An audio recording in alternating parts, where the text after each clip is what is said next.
Hey everyone, welcome back to the Disney Movie Marathon on iHeart Movies. My name is Jonathan North, and today we're finally getting back to the Disney canon, picking up where we left off with Bambi. When I was a kid, this was hands down my favorite movie.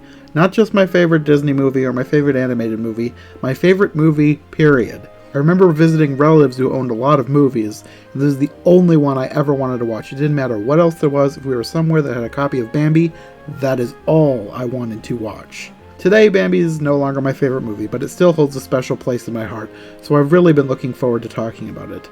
Now, before we get into it, I should mention that Disney recently announced that they are working on a new live-action adaptation of Bambi. And I say live-action, but it's most likely going to be computer animation, just like the new version of The Lion King, despite what Disney insists. That film is not in any way, shape, or form live action. It is CGI all the way through, and I'm assuming that this new version of Bambi will be as well. Now, I've said before that I want to review the Disney canon in order alongside their remakes, sequels, etc., but as this was only just announced, I obviously won't be able to do that this time. Once it's out, I'll have to do a follow-up podcast, but again, no idea when that will be. I'm guessing 2022 at the earliest, but that's just me giving a wild guess. Anyway, on to the main event. Joining me to talk about Bambi is my cousin Sarah, who did not grow up with the film like I did, so it was really fun to talk about it coming from two very different perspectives. So, general thoughts on Bambi? Oh boy. Well, you gave me the book how many months ago? I don't remember. Back when we recorded Dumbo, and that was... I know the podcast just came out a few weeks ago at the time we're recording this, but we recorded that thing a long time ago. So you gave me the book several months ago, probably, and I was kind of reluctant to read it because I know that it's dark. I'd heard enough about it to know that it's not just a happy-go-lucky little book. Then I started to read part of it and kind of gave up on it, and then you were acting like it was okay if I didn't read it, and then I felt like, oh, well, if other people aren't going to recognize the book or know about the book, then I want to read the book. And I started in again and gave up again. There's just a really dark vibe about the book, because even things that he could paint positively, he chose to paint negatively. Say, Bambi's just born, practically. He's wandering along, and there are these two crows fighting with each other, and then one or both of them, I think, are a jerk to him. And the whole dialogue between the leaves that are dying, and one or more insects that are grumpy, and just these things where it could have been painted in just this poetic, happy way, but he chose to infuse even more darkness and grumpiness than it actually needed to be there. And yes, death is a reality in nature, a lot more than what is comfortable, but I feel like that was put into both the movie and the book. Mm-hmm. You don't get a free pass watching Bambi. Mm-hmm. They did leave out the part where he's introduced to death by a buck being shot. And the relationship with his father is different in the book. But I don't know. I didn't finish it, so now you know that it exists and that it's not the happiest place to be. I'm not saying don't read it. Just read it with the knowledge that, you'd probably be happier watching a nature special where the little baby dies or something. I don't know. It's just not that happy. Well, for me, I grew up with Bambi the movie. Like, it was my favorite movie. And I didn't. I feel like I watched it maybe once. So you're far more familiar, and I still don't know what. I mean, it's nature, so I get that you liked nature, but I was more likely to be watching nature documentaries than Bambi. I mean, I watched both. Like, Marty Stauffer's Wild America was like my favorite show as a little kid. I can see that. I don't even know what that is. I watched Nature on PBS. That was a PBS show. Okay. But it was just a different PBS show. Yeah, it wasn't Nature. It was Marty Stauffer's Wild America. It was right. A guy named Marty Stauffer who went around America. In the wild. Yeah. For me, the book, like I had the book when I was a kid. I read the book when I was a kid. I remember it being dark, but I don't remember like being too traumatized by it. I mean, there were parts that I remember thinking were really sad, but it must not have stuck with me because I really don't remember a whole lot of the book anymore. And I wanted to read it before we recorded here, but I never got a chance. I don't have a whole lot of time to read things, so. I also feel there are differences that even just with what I read that you can see. One of them is right away in the book.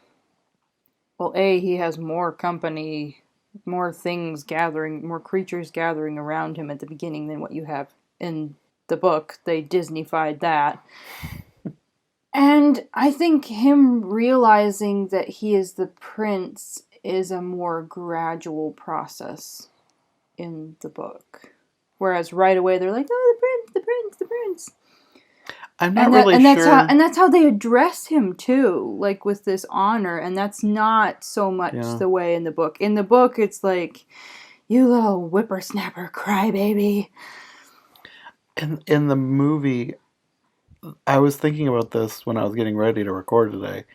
Do they ever even say, like, does his mother ever even tell him who his father is? Because I don't remember. I feel like, yeah. Okay, because you're in that scene where you have all the bucks, which was not in the book. There were like 2 bucks in that scene, and in the Disney movie, it's like this grand galloping herd of bucks. Like that's in nature. No, this is not elk. These are deer, people. There were a lot of natural inconsistencies in this movie. Yeah, not the least of which is his age, but we can get to that. Yeah, we'll get to that. I guess maybe I shouldn't be grumpy about it, and maybe I'm misrepresenting elk as well, but in the wild, generally, the bucks, you might see either a lone buck or a couple of bucks together, and that's represented in the book. But they were going for the drama and pageantry of it in the movie. But yeah, even in that scene, I don't think she specifically says he's his father. Because she tells him who he is, but I don't think she says he's your father. You'd have to review that because I think... Well, I wrote down the quote. She says, "Everyone respects him, for of all the deer in the forest, not one has lived half so long. He is very brave and very wise. That's why he's known as the great prince of the forest." And at that point, he starts climbing up the hill. Okay, that must just be my brain being like, well, they keep calling you Prince, and he's the great prince, so... But he's probably too little to connect the dots, but yet at the same time... Yeah, I don't know. Yeah, I don't know either. I know he's his father, and so I never thought about it. But I was thinking about the last time we watched it, I don't remember her ever specifically pointing it out, he is your father. Like, at the end of his time with his mother, he comes in and calls him his son. Right. And I feel like that's like the only time it's ever specifically outright stated, other than him being called the new prince.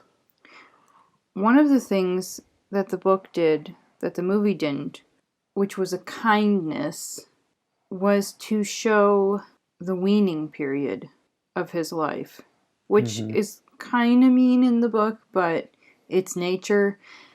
At some point in the book, his mother just starts disappearing for longer periods of time, and he's crying out for her, and he knows these twins. In the movie, it's just one girl deer, which there's a whole nother side story with another deer in the book, but which is also depressing. But they're crying out. They don't know where their mothers have gone. At some point, Bambi is alone, and the king or the prince deer comes along and basically rebukes him. Like, why can't you be alone? he basically treats him like a crybaby that he needs to suck it up. And Bambi is glad that nobody else was around to see this, but he takes it to heart. In the movie, Bambi is kept baby size and baby mentality the whole year for too long. Like, he would have been getting bigger, he would have been getting some more independence, I suppose, and they make it too abrupt in the movie. They make more than one thing too abrupt in the movie. Well, I think I'd never really thought about it. I just kind of assumed that Dear Childhood lasted 2 years and that we were just seeing the first year. But when we looked it up, a deer's childhood really only lasts about a year. Like a baby, the male deers leave their mother at a year. So he should have been a lot bigger. Do they? I mean, either way, it's becoming apparent that they are bucks because they're starting to get the little nubs on their heads. And yeah, and he didn't. And he would have been getting a lot bigger. Even if they had just started to make him bigger, they just kept him so small and so innocent. So, which was probably a thematic choice. But it was just so wrong to have him be that dependent on his mother and then all of a sudden she gets killed. Where in the book, he's already starting to grow up and realize that he can't be as dependent on his mother.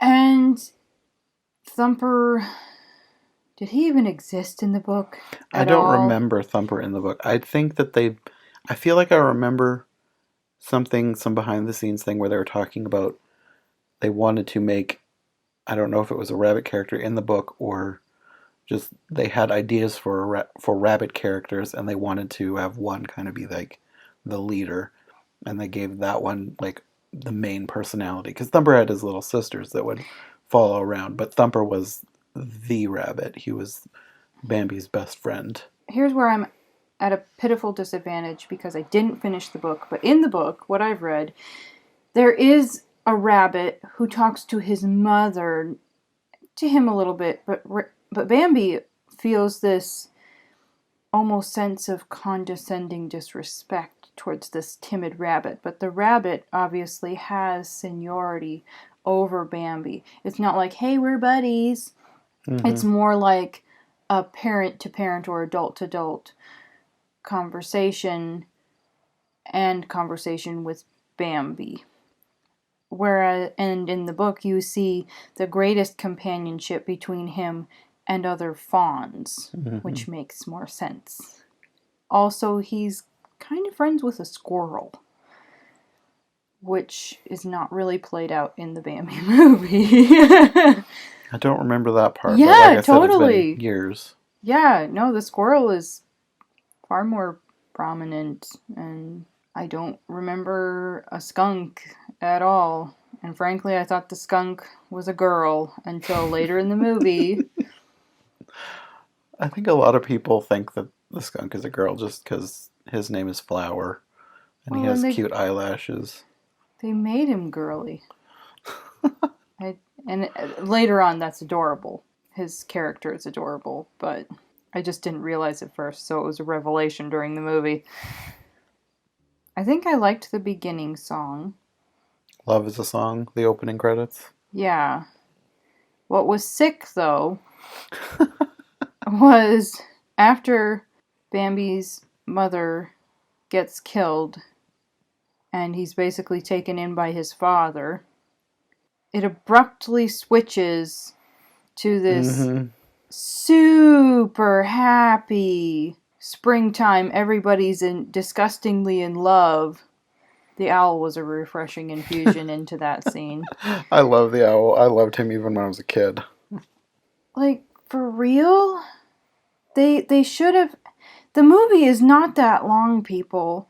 They could have devoted 10 minutes to showing Bambi maturing a little bit, learning from his father, and a very gradual transition into spring. You could still have the transition of where he looks far more like an adult, but show some maturing and show some reverence for the fact that You just shot his mom, okay? Don't be like, oh, she's dead, he's an orphan. Oh, and it's spring, everyone's in love, he's grown up. That's not how it works. It's terrible. It's just wrong. You didn't like it either, I don't think. No, But you don't care as deeply as I do. Probably not. It's kind of funny seeing you get worked up about it. It's just sick. It's just, you're not sick. It's just the scene that's sick. Yeah. Well, I guess we could probably start at the beginning and go through the different scenes. Oh, we're doing that? Okay. Well, that's what I spent all that time making the outline for. So, of course, it starts with him being born, and you have all the animals coming. And the one in particular that you just kept squealing over was the quails. Oh, yes. The quail family is adorable. I was not expecting that kind of a reaction out of you. I love quail. Last time I went and visited family out in Idaho, there was a covey of quail that kept moving around while I was out walking. It was wonderful. I just thought it was really funny how much you loved the quail family. Adorable. But this is where we're introduced to like all the main characters. You have Thumper thumping underneath the owl's tree, the owl getting mad, and I loved the owl. He's just, like you said about the other scene, his attitude is kind of refreshing. I needed an infusion of grumpiness. Otherwise, yeah, it would be kind of sickly sweet. Sickeningly sweet. Yeah. Everybody's gathered around meeting Bambi, and you have kind of a recurring gag with Thumper. It happens twice, but I always think it's funny when Thumper says, "He doesn't walk very well, does he?" And his mother interrupts, "What did your father tell you?" I feel like there was more than twice where Thumper had to recall what he was told. Maybe, but I remember two specifically. But this one has like my favorite line. I even put this line as like my Facebook quote, like in the About You section. I put, "If you can't say something nice, don't say nothing at all." Which is really, it's one of my favorite lines. One that I try to live by, especially online. There's too much negativity, and I really like that quote. Kid President set the bar even higher. What did he say? If you can't think of something nice to say, you're not trying hard enough. Yeah, that does set it higher. Or if you can't say anything nice, you're not trying hard enough.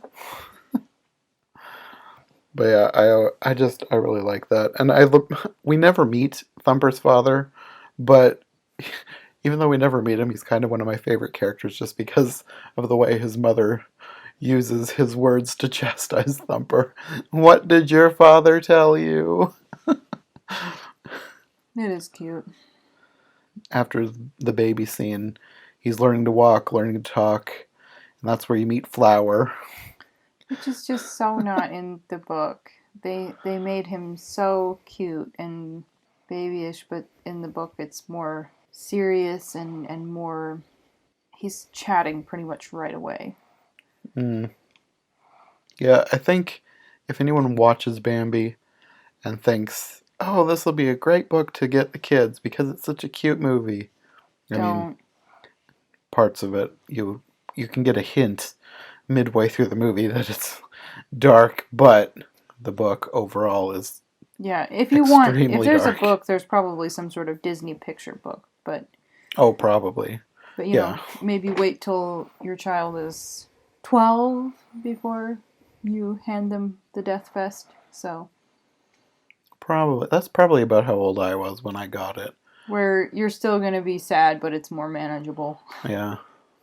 I think I got that book out of a library free box. Like, they always used to have a box where they gave away old books that nobody wanted. And I found Bambi and the sequel to Bambi in there, and I grabbed them both.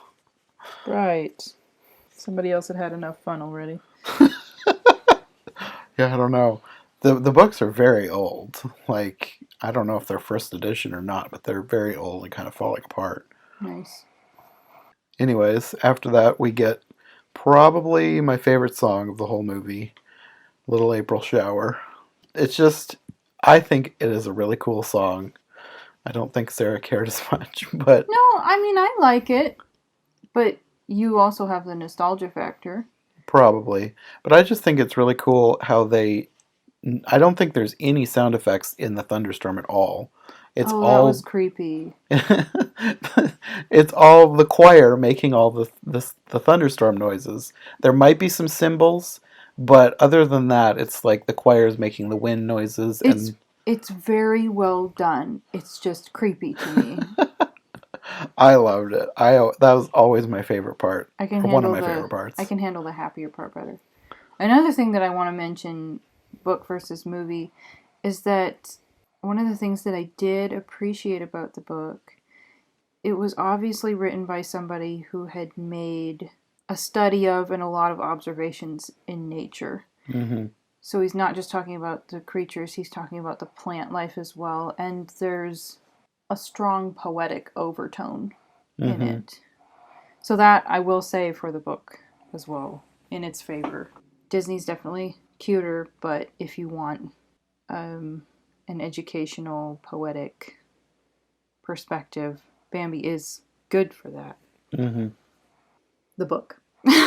Yes.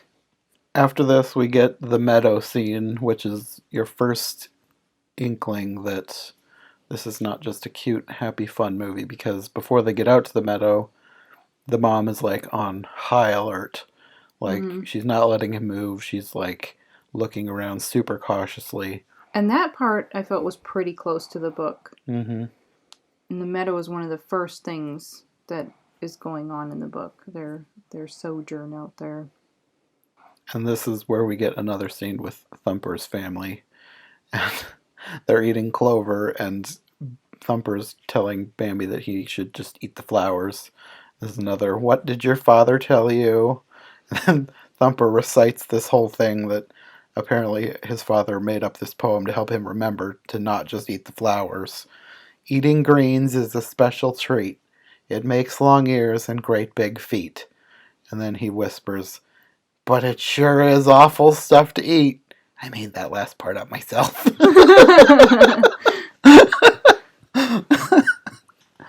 And then this is also where you meet Feline for the first time. And at first it kind of looks like he's seeing double in a reflection in the pool or the pond or whatever. And it turns out it's another deer. And like he's extremely shy. Mm-hmm. Was he shy in the book? I can't remember. Probably. See, in the book, he doesn't meet them right away. In the book, it's his aunt and her twins. Mm-hmm. And there's kind of a, like as an adult, you get the reference of between the mothers, where you can tell that the one mother is kind of sad that she's just had one and her sister has had twins. And I think her sister is saying, well, maybe next year, which from a naturalist's perspective, deer have a single birth their first time that they have a fawn, and then after that they have twins. So if she hadn't gotten shot, but yeah, okay, going down the dark trail again with this. I'm wondering if, since they're sisters, were they twins? Probably. I never thought about it. I just knew that they were sisters. Okay. But that's in the book. In the movie, I don't think that there's any reference to them being related, and it's just the little girl fawn. Probably, yeah. They kept it simple. Yeah. Which they didn't really... Was Gobo the one that got... In the book, Gobo's the one who died. Who got adopted, yeah. And then re-released, and then died. So you can't blame Disney for leaving that out. Yeah, no, that would have been more traumatizing than Bambi's mother's death, I think, because that's the part that stuck with me the most from the book. Like, even now that I can't remember most of what happened in the book, I remember Gobo. And I didn't get far enough in the book to get to that particular sad part. Mm-hmm. So, just probably okay. Yeah, that was super dark. This book could probably convert people into vegetarians. Honestly. Some people probably could. Some people, if you're sensitive enough. Well, I've always said if I had to kill the animals myself, I would be a vegetarian. Like, I don't want to do that. Sure. Just I don't even like we go to the Asian market. You don't want to get the ducks because they have a head. I don't want to see the animal looking like it used to. Just Yeah. I don't want to think about it, which is probably like any vegans listening to this will be like, yeah, that's the point. But yeah. But, you know, if I was a pioneer in the 1700s living out in the Yeah. wilds, I would be like, yes, please go shoot me a duck. Please dress it, and then I'll cook it. I'll go gather the nuts and berries. Anyway. And this is where we get the stampede scene. We meet the Great Prince of the Forest. We have the whole thing we talked about before. And this is where he climbs up the hill. And as he's climbing, you can tell he's sensing that something is wrong. And he charges back down to the meadow.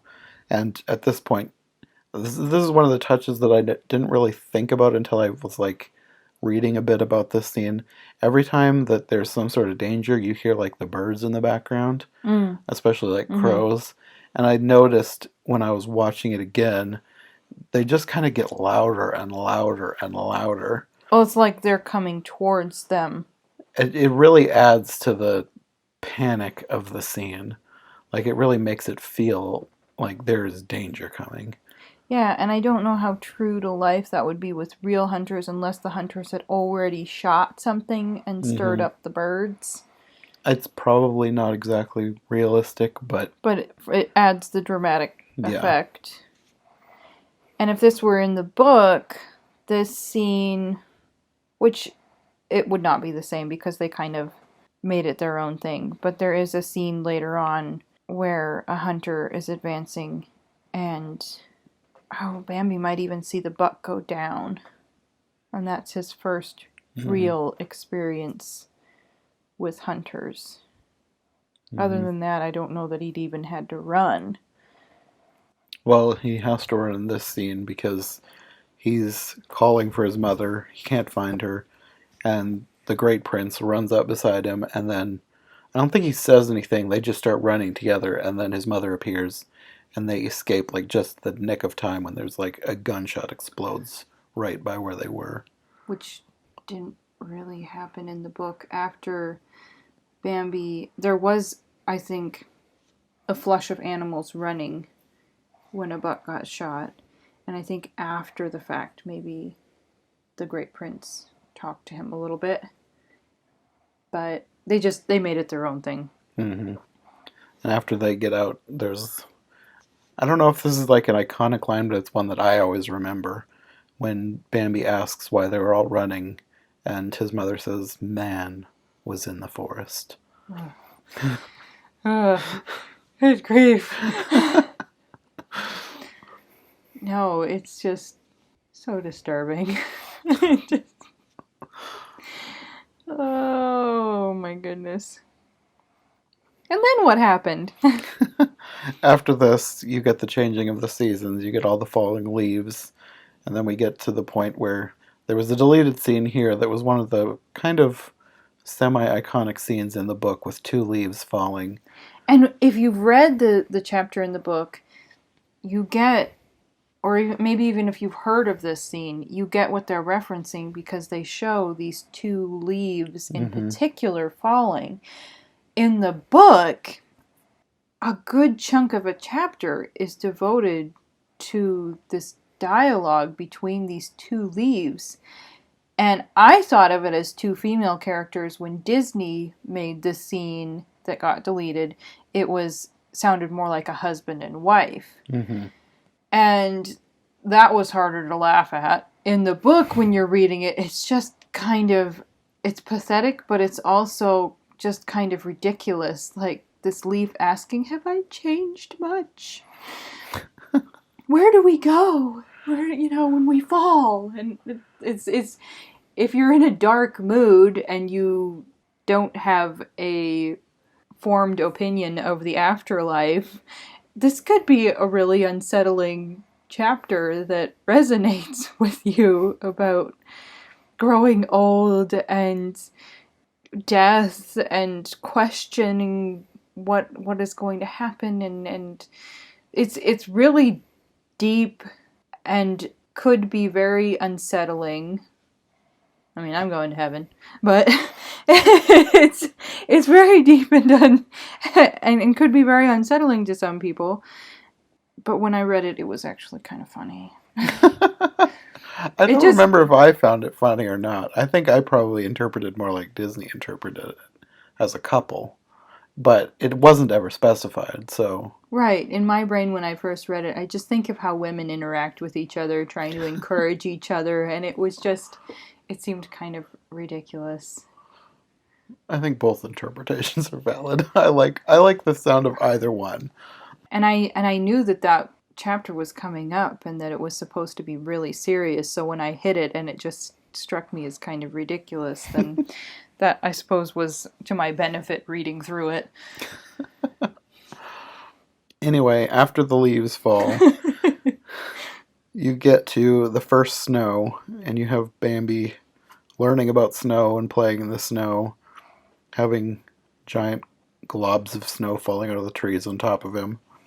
And he meets Thumper again, and they have I guess it's kind of iconic, the ice skating scene. That's one of the scenes everybody remembers of them playing on the ice, flying across the frozen pond into the snowbank and everything. I did not remember it at all. Maybe it's just because I've watched it so much as a kid, and I recognize every time somebody references it. This is one of the more referenced scenes. The scene didn't do it for me as much, but I feel like it was classic Disney cuteness. Yeah. And I should probably be thankful that they inserted this, because they did a really good job showing the scarcity of winter in sort of right after the fact with this initial fun out frolicking in the snow. Yeah, it shows, I don't know if it's a few days or a few weeks later. I feel like at least weeks, if not months, because they show them eating bark off of the trees, barking trees, which is great in the forest, not so great in your yard. But it shows them gradually making their way up the tree. So as they still have this need for food, and they're taking away the food, and it's getting more and more scarce. I really appreciated that part of it, that they showed how they were trying to survive, more than him off having this play date with a bunny on ice. I think that the one is probably more fun for people to watch, but the other one was more interesting for me to watch. It's like, oh, you included this part of the life cycle of a deer. Mm-hmm. It's educational. Yeah, that scene goes on for a little while, and you can tell that things are gradually getting worse and worse for them. And here's probably where you were really starting to feel like, should Bambi look different by now? Because it was a while ago that he was born, and he still looks like this wee little mite. I don't think I'd ever given it any thought until when we watched it together. Adult perspective. Shouldn't you be bigger by now? Yeah. It just hadn't ever crossed my mind until, I guess that was the scene where I started thinking about it. Yeah, so Disney would have done a greater kindness in showing him probably at least double the size that he was. Even if he still had the spots. Which, I don't know how, he probably wouldn't have had any at that point. He probably would have looked like a small fawn, a small doe, because at that point his antlers might not have started to come in yet. Anyway, Yeah, anyway, this is the scene because things seem like they're starting to get better because they find a little patch of grass. And she says it's new spring grass. It's like the first sign that winter is coming to an end. And Bambi starts eating, and she knows something's wrong. But that's kind of the point, and maybe it's belabored too much. If he had been a little bit bigger, if they had just done us the kindness of showing him not being so small and so helpless looking, this scene could have been buffered, but no. Yeah, so she senses danger. She yells that they need to get to the thicket, and they take off. And the camera is just following Bambi, and you hear the gunshot. And he gets back to the thicket. We made it, Mother! Mother! Mother! And then the snow starts falling again to make it seem even more pathetic. It starts snowing pretty heavily, and then suddenly the Great Prince is there. You can't see the disturbed look on my face right now. It's wrong. And then you get another iconic line, your mother can't be with you anymore. Oh, that's like semi-chill. Just like, no.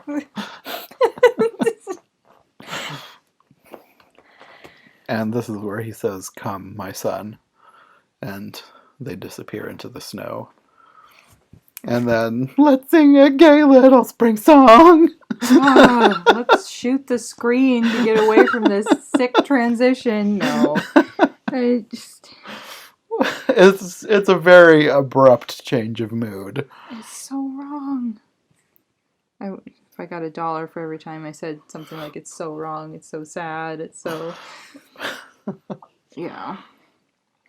You have all of these birds that are basically couples, and it's spring, and the color palette is totally changed, the mood is totally changed, and at some point the owl comes out and he's grumpy about how Twitter-pated everybody is. Yes, you get another good owl scene. He's very grumpy in this. He's like trying to shut everybody up, and he gets them to shut up for like 2 seconds, and as soon as he goes back in his tree, they all start singing again. And then he gives this wonderful little talk to Flower and Thumper and Bambi about falling in love, as if it's this terrible thing that happens.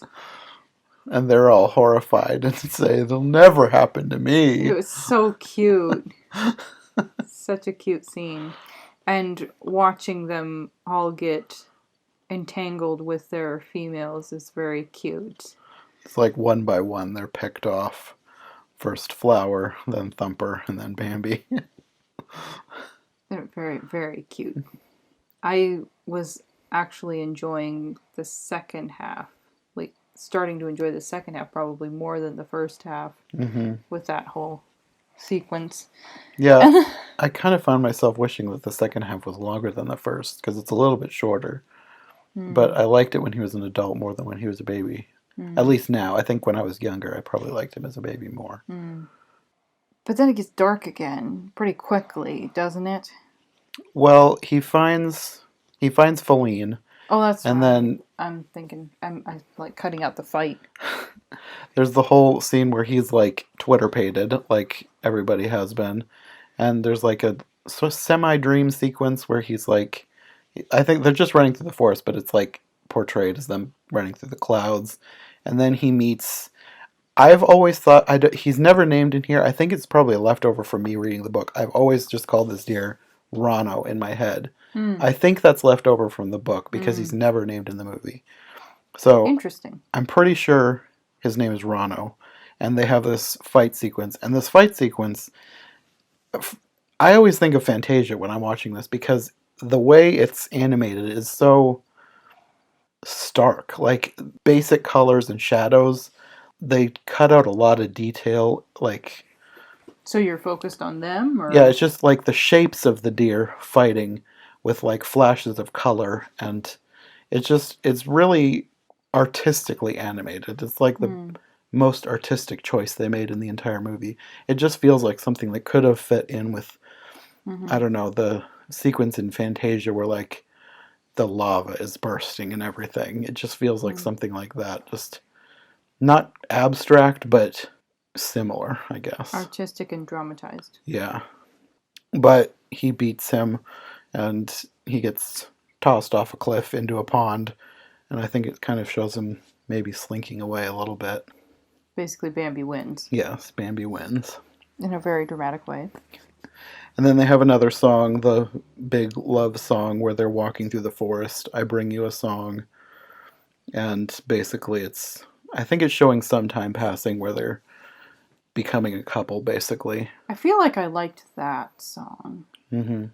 It wasn't gooey, I don't think. No, it wasn't supposed to be. It wasn't like the previous one with all the Twitter-pated birds. Mm-hmm. This is just a nice, quiet love song with them walking through the forest. And then it's sometime later. I'm not sure exactly how much time has passed, but they're asleep in the thicket, and Bambi wakes up sensing danger. And this is where it gets dark again. He starts going through the forest and he finds, well, he's looking out, I think, like off a cliff or something. He sees a campfire far away, and the great prince appears behind him and says, "It is man. He is here again. There are many this time. We must go deep into the forest." But then he remembers Feline is still back there asleep. Mm-hmm. And at this point, she's waking up, and they're both running through the forest. They're calling for each other. And at this point, other animals have caught on that there's something bad happening. Mm-hmm. And you hear the birds, the crows start calling, and it's getting louder and louder. And then you have, probably to me, this is more traumatizing than Bambi's mother getting shot. The scene with the pheasants. And I'm not sure exactly why, because these characters are never named. But you have... It's the psych factor. Probably, and the fact that you actually see the death happen. But you have the pheasants, they're all hiding in the grass, and one of them is like extremely scared. And basically... And they have these sweet little voices, too. Mm-hmm. She's like, he's coming, we need to fly. And the other ones are like, don't get excited, we can't fly, no. And at the end, she's like, I can't stand it any longer. And she bursts out of the grass, and you hear the gunshot, and she falls down next to the other pheasants, and like... Even just talking about this scene is just like, oh. Yeah, that scene, that made more of an impression on me than Bambi's mother dying. Like, everybody always talked about Bambi's mother dying. That's the one that I remembered. That's kind of understandable. The buildup of that, it's really nasty. Yeah. And then at this point, it was not supposed to be funny. But we found it kind of comical in a dark way, because at this point, gunfire is happening all over the place. Like, whoever these hunters are, they're just randomly shooting everywhere, because you have all these chipmunks running. A chipmunk disappears in the hole, and then the ground above the hole just goes... So the hunters are basically just... Is it supposed to represent buckshot or something? Probably. I think I read that these hunters are supposed to be... They're hunting out of season. Like, basically, these are poachers, so they obviously don't care about anything. And they're just...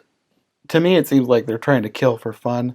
But there was just something about the way that they were shooting at chipmunks that just struck us as kind of darkly funny. And maybe it was just like buckshot, but just the way, I don't know, it must have just come off as kind of random. Mm-hmm. Oh my goodness. But don't they purposefully set a forest fire? I don't think it's on purpose, because you later see that the fire is spreading out of their campfire. Oh. They just left their campfire going while they went hunting. Oh, irresponsibly, like Smokey the Bear type. Yeah, basically. Okay. But at this point, you have the dog attack scene.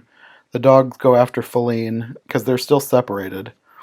And she's getting attacked. She's like climbing up the side of this hill trying to get away. And Bambi appears to fight them off. Which in my brain was like, really? Really? Well, Would this if this really happen in the wild? I don't know. Probably not exactly like this. But even if it did, I think that they did it in such a way that it's not completely unbelievable because Bambi is not like a superhero. He ends up getting injured. Like you can see the dogs biting at him, like holding onto his neck and getting tossed I around. feel like it's almost Disney cliche or something. Yeah, it could be. Along with the little woodland creatures gathered around him as an infant. Like, where's Snow White? But the scene doesn't end in what I would call a Disney cliche because after Feline escapes and runs off in the forest, he gets away, but he's jumping over this gorge, and you hear a gunshot ring out, and like his body twists, so you know he got shot. And I don't think that's a Disney cliche because you actually see the main character get shot, and he's like lying, I'm assuming, unconscious for quite a while the fire begins to spread out of the campfire. I got a little confused with that one of whether he'd been shot. I mean, his dad comes along and wants him to get up. He had been shot, yes. Okay. Because you see the gunshot, you hear the gunshot right at the moment that his body twists in the air. So you know that he was injured badly. But then you see the campfire start to spread, and the Great Prince appears, starts telling him he needs to get up. And he did need to get up. He would have, because after they get out of there, the fire like takes over that whole place. And I don't think he would have gotten up if he hadn't been spurred on by his dad. Because he was just lying there, not moving. Roast venison. Basically, yes. So they get out of there. They're running through the forest. There's lots of scenes of destruction. And they make it to a river and jump over a waterfall. And it's a little calmer when they get past the waterfall. The forest is still on fire, but they find a little island, and you have all these little creatures swimming out to the island. That's probably more of a little bit of a Disney cliche. I don't know. It's making me think about what we're going to talk about next. Yeah, there's a lot of parallels to be found. Then Bambi finds Feline on this little island as they're reunited. Thankfully. Yeah, and they watch the forest burn. And then... Oh, no comment. Then you get to the next year, and you see that the land has begun healing. You've got flowers growing out where you can tell things had been burned off. Yay. And you have Thumper coming along with his little children, thumping under Friend Owl's tree to wake him up. And he's teaching them all his ways of annoying the owl. They're yelling, "It's happened, it's happened." And it doesn't say what has happened, but you kind of know. And you also see Flower coming along, calling to Bambi. And then you see a little baby skunk come along. "Yes, Papa." So cute. Ah. And then everybody arrives at the thicket, and Feline is there with what at first appears to be one baby. And then you see that it's two. She had twins. And you have the animals around making little comments. I think Owl says that Prince Bambi must be mighty proud. And then the camera pans out of the thicket up into the mountains, and you see Bambi and the Great Prince watching over them. It was almost like they had a little Bambi and a little Feline. Probably, yeah. Which you just have to either not care or assume that enough time had passed for them to have twins. Well, I'm going to assume that it had been over a year that they'd been adults. And I'm assuming that that's their first pair, but I mean, it's probably rare, but probably not completely impossible. Since this is Disney with talking animals, we probably just shouldn't try and overanalyze it too much, which I'm going to do anyway, but just for the people listening, don't care as much as we do. Well, they had twins in the book, too, so it wasn't something Disney just made up for the movie. I think it's sweet. idea for them to have twins. And then the last shot of the film is the Great Prince walking into the forest, and Bambi is standing alone watching over the forest. Like, he's the new Great Prince now. The end. Happy ending. Mm-hmm. Yeah. Okay. I'm not really dying to keep it in my roster. I wouldn't mind revisiting maybe a couple of the songs. Part of it is cute, but just the heaviness of the story, it wasn't as much my thing. Mm-hmm. It's not my favorite movie anymore, like it used to be when I was a kid. But I still really enjoy it. I think the animation alone is just amazing. There's so many, it's just a work of art. If you start reading about the different people who worked on it, everything. It is. It's just a feat of what they were able to do. I just think if you're going to watch this, that you have to have the stomach for it, and if you're going to show it to children, you need to try and be discerning of whether that's actually going to be a happy or a traumatizing experience for them. And if you want them to learn about nature, you can do that in other ways. Like, I think there are gentler introductions to nature and death and the cycles of life and all of these things than just watching Bambi, which you would think, watching a cute Disney cartoon would be the easy introduction to nature. Mm-hmm. But I just think for parents, they need to be discerning. I think most parents probably will know what's going to happen in the movie. It's like, by this point, spoiler warnings. Everybody knows what happened to Bambi's mom. It's just that people just aren't always, I don't know, they just assume that kids can take stuff.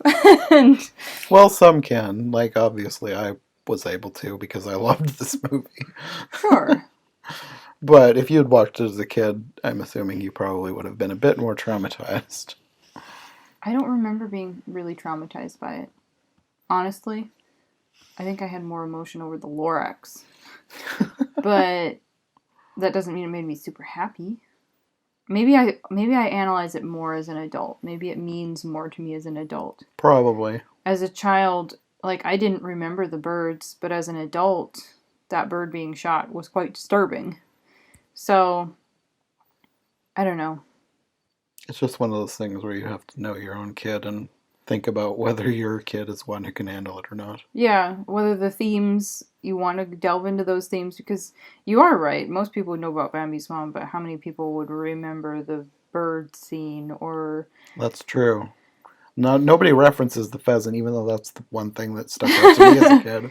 And how much do you want to analyze the themes, and how do you feel about the themes, and do you care, or do you think that your kids are just going to watch it and be fine? So, yeah, anyway, it's a personal preference thing, and for me, I'm happier watching, like, a nature documentary. Mm-hmm. Yeah, for me, I really like this film, but I can see why other people wouldn't. But I say that about most things that I like. Sure. So much is personal. Yeah. Anyway, that's Bambi. I think the next time we're going to be talking about a movie that I don't think anybody probably even knows exists. Like, I don't think Sarah knew it existed until I introduced it to her. No, and I had my doubts, but this one I would definitely revisit, even though I'd probably forward through a little bit of the darkness. Yes, this is another book. I chose to do this one next because this is another movie based on a book by Felix Salten. This one is called Perry. It's about a squirrel. So we'll be doing that one next time. So we'll see you then. All right. Bye. Thanks again to Sarah for joining me for this episode. Like we said, she'll be back to talk about a little-known Disney nature film, a true-life adventure, Perry, based on another book by Felix Salten. However, before we get to that, some of you may be thinking about a big, unmentioned elephant in the room. The 2006 direct-to-video sequel, Bambi 2. one of the much maligned cash grab sequels of the mid-90s to late 2000s.